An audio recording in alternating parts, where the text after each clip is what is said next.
राज्य में सरकार बदलुथिबार 2 वर्ष भितर राज्य में चाषी समस्या नारी निर्यातना बढ़िबा और आईन श्रृंखला परिस्थिति बिगिड़वा एवं नयागढ़ ओडगाँ दसपल्ला गणिया एवं खंडपड़ा निर्वाचन मंडली में जो भावे खुलमखुला भावे विभत्स हत्या करा जायछि सबकिछि जानी प्रशासन चुप।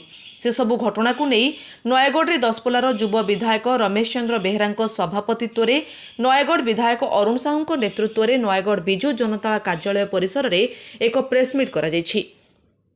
प्रेसमिट्रे दसपल्ला विधायक रमेश चंद्र बेहेरा कहते राज्य में थिबा बीजेपी सरकार अमल में खुलमखुला हत्या होउछि। चाषी माने धान बिक्री करि पारु नाहंती और महिला माने मध्य सुरक्षित नुहंती। तेणु राज्य में अराजकता देखा देछि। सेतिपई आईन श्रृंखला बिगड़ी जाइछि जहाँफल अपराधी माने अपराध करने आउ डरू नाहंती।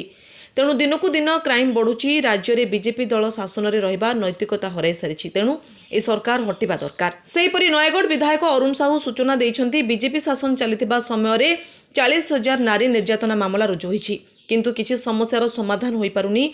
फल शून। तेणु जन असंतोष लागि रहुछि।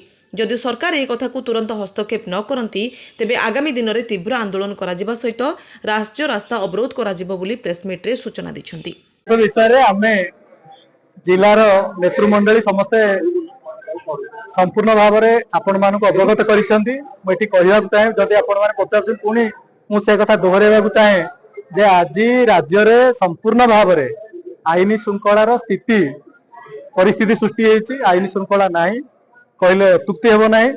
साधारण लोकंकर पुलिस प्रशासन आईन प्रति जो विश्वास सेटा टूटिबारे लागिछि एवं जो माने गुंडागर्दी करुछन्ति क्रिमिनल माने से माने मध्य पुलिस प्रशासन को डरू नाहंती भ्रुक्षेप करू नाहंती एवं सरकार हतभाग होइछन्ति। ए कथा को मर्मरे आमे ढेंकानाल कथा कहिछु, पुरीर कथा कहिछु, गंजामर कथा कहिछु, नयागढ़ जिलार ओडगाँ एवं गणिया रे गतकाली एवं आज जो घटना घटी से विषय में कहूँ।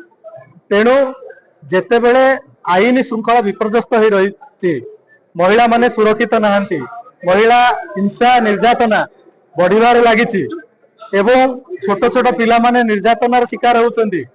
पुलिस ऑफिसर सुरक्षित निजे भी मन करू नाहंती। जेते बेले एभली परिस्थिति सृष्टि हेछि सेते बेले कोठे ना कोठे जो ओडिशार जो मान सम्मान थिला जो भाईचारा पाई शांति राज्य भाई प्रसिद्ध थिला समग्र देश एवं देश बाहर आज से ओडिशार जो स्थिति परिस्थिति आज से नाम को आज मलिन करिछि। आमर प्रिय नेता नवीन बाबू का समय रे जो भली भाव में भाईचारा थिला शांति थिला समग्र राज्य रे एवं सेतिपई आमे विश्व दरबार रे मध्य प्रशंसित होइतिले।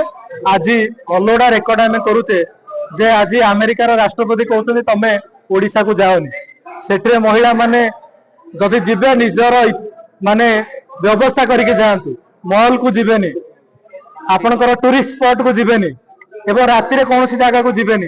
ये कथा जेते बेले भारत उपरे जो राज्य स्वतंत्र ना थिला तार भाईचारा पई ता उपरे टिप्पणी आसुची कोठे ना कोठे आमे अलोड़ा रेकर्ड करूचे आमर समग्र विश्व रे एवं देश रे ओडिशार जो रही ना सेटा मलिन होउची।